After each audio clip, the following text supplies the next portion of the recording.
sobre la figura de Franco. Se lo merece, ¿no? Sí, no, ni que hablar. Para empezar.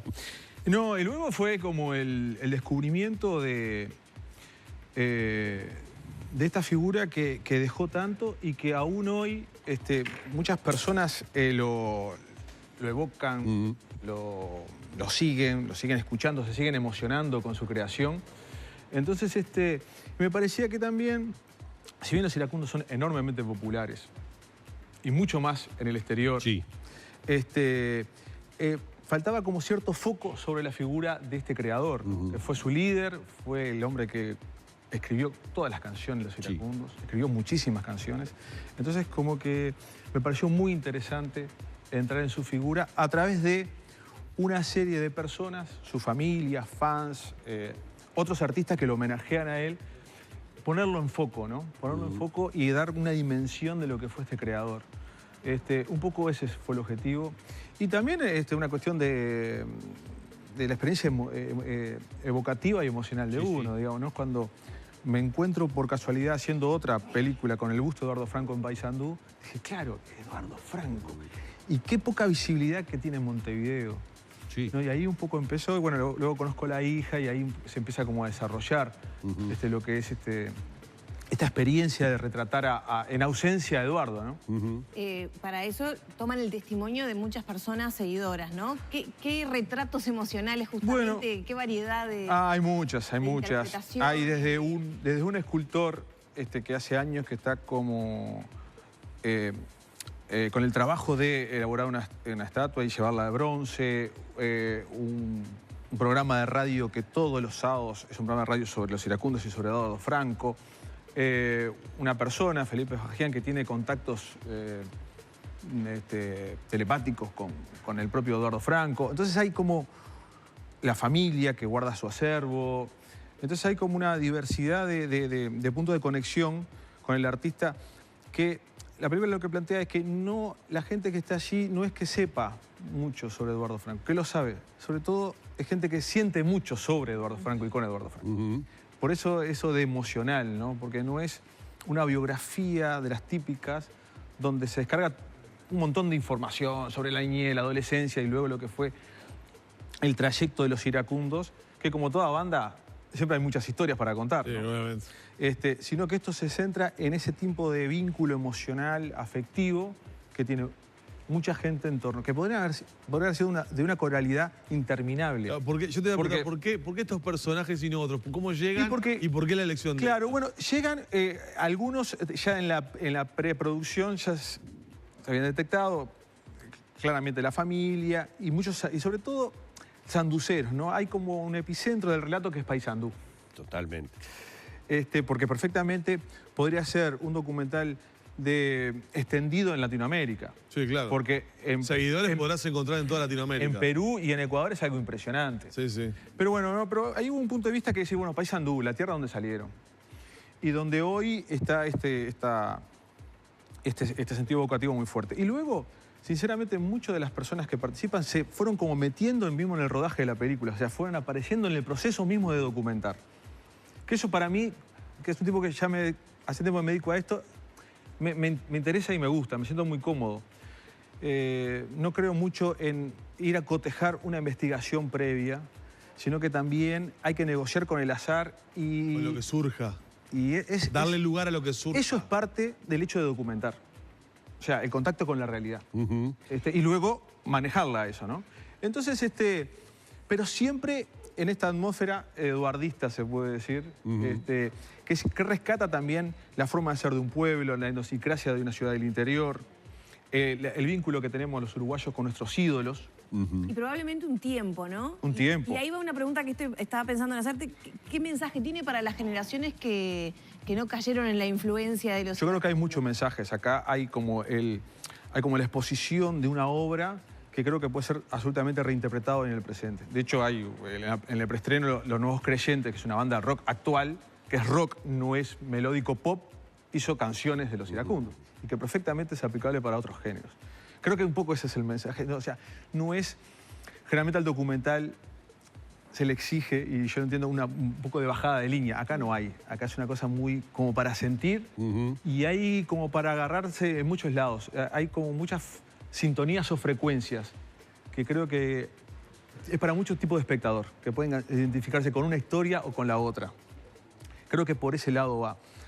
Y sí hay una cuestión también de, hablabas de la evocación de un tiempo, que también hay una línea narrativa que tiene que ver con los medios, o sea, con la forma en cómo se difundió esta música y esta sensibilidad que es el melódico. La radio, por ejemplo, y la televisión, que acá tenemos a Humberto, que tiene una participación a través del archivo. Humberto en el año 89, a muy poco tiempo, de la muerte de Eduardo, va con su programa La Revista Estelar, que es un clásico, a hacer un reportaje sobre, un gran reportaje sobre lo que fue la muerte y posterior el entierro y lo que dejó en ese momento. Exacto. Y haciendo el trabajo de campo en Paysandú, un fanático de Eduardo nos da unas cintas VHS y dice, ahí hay algo, hay cosas. Y bueno, visionando aparece el programa entero de La Revista Estelar, donde vemos una entrevista con Dana Franco, la esposa de Eduardo, una situación donde Sergio Franco, el hijo de Eduardo, canta un tema que le acababa de componer al padre, y muchas otras cosas más. Sí. Una entrevista a Beto Dione, un viejo comunicador argentino radicado en Paysandú, ¿no? Exactamente. Que era muy amigo de Eduardo Franco y fanático de los iracundos, que un poco intenta explicar o transmitir lo que significó ese artista para la ciudad. Cuando en épocas que todavía se hablaba, o sea, no todavía, se sigue hablando en varias partes del mundo, menos en Uruguay, de la iracundomanía. Exactamente. Existía un movimiento llamado la iracundomanía, que fue lo que inclusive en determinado momento, cuando el grupo finalmente se separa, en gran medida también la muerte de Franco pasa a ser un elemento que termina... determinante, sí. Absolutamente fragmentando el grupo, genera iracundos por toda América.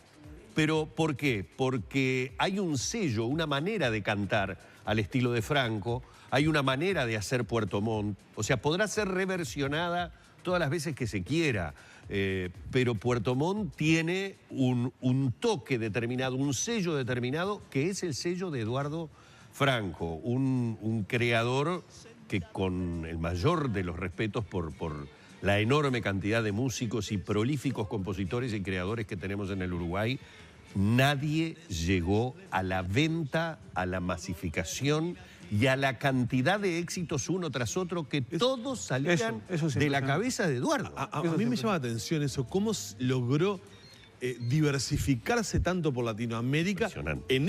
Hoy sería fácil, no, claro, hacerlo, porque los canales hoy son mucho más sencillos de llegar a masificar. Pero en aquel momento, digo, mientras te escuchaba estaba pensando eso, ¿cómo logró diversificarse por toda Latinoamérica? Y ahí yo le pregunto a los dos, ¿por qué? ¿Qué tenía? ¿Vos tenés la respuesta? No, es muy difícil. Yo tengo una teoría que tiene que ver con la época. Paysandú, como la mayor parte de los departamentos litoraleños, fundamentalmente Colonia, Salto, tenía una notoria influencia de la televisión argentina. Es decir, cuando yo llego con la revista Estelar a Paysandú, yo tuve que presentarme y decir quién era, porque no se veía la revista Estelar en Paysandú. Se veían canales argentinos. Claro. Y la realidad es que los iracundos pasan a tener una explosión brutal en Argentina, sí, y a partir de Argentina llegan a toda América.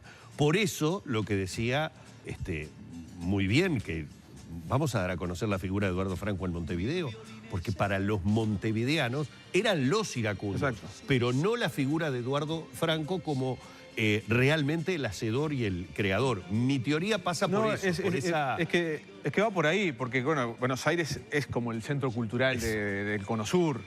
Del barrio. ¿No? Claro. Sí, no, en el presente suceden fenómenos muy curiosos. Hay un formato televisivo que es Yo Soy, eso que tú te presentás a interpretar a alguien, ¿no? Soy Camilo VI, ¿no? Por ejemplo. En Uruguay se hizo un par de programas de esos y no hubo ninguno que se presentara como Eduardo Franco. En Perú se presentaron tantos Eduardo Franco que tuvieron que hacer un programa semifinal, o sea, en particular, solo para elegir al Eduardo Franco. Qué brutal. Estaba en Lima. Eso es impresionante. Y eso sucede hoy, no es que sucede, Sí. eso sucedió en los 70, sucede hoy. Entonces estamos hablando de... Qué locura. No. Qué locura. Hay que verla. Un tal perdón, Eduardo. Y lo bueno que va a ser itinerante, la vas a llevar al interior. Bueno, eso está bueno. Claro. Eso está bueno. Ay, Un poco Paysandú, en la Florida, sensibilidad Salta, de ellos, ¿no? Montevideo, Colonia, Carmelo Dolores, Santa Lucía, Durazno, Artigas, San José, 33, Jungfrey, Ventos. Eso está Estamos muy genial. contentos, La verdad, sí. eso está genial. Bueno, Un sí, tal cine uruguayo, Eduardo, ¿no? Eso está genial. Un retrato emocional, dirección de Aldo Garay, ni que hablar, que para mí es una pieza absolutamente recomendable y un merecidísimo homenaje a un gran creador como Eduardo Franco. Aldo, muchísimas gracias. No, por favor, gracias a ustedes. Un placer. Bueno.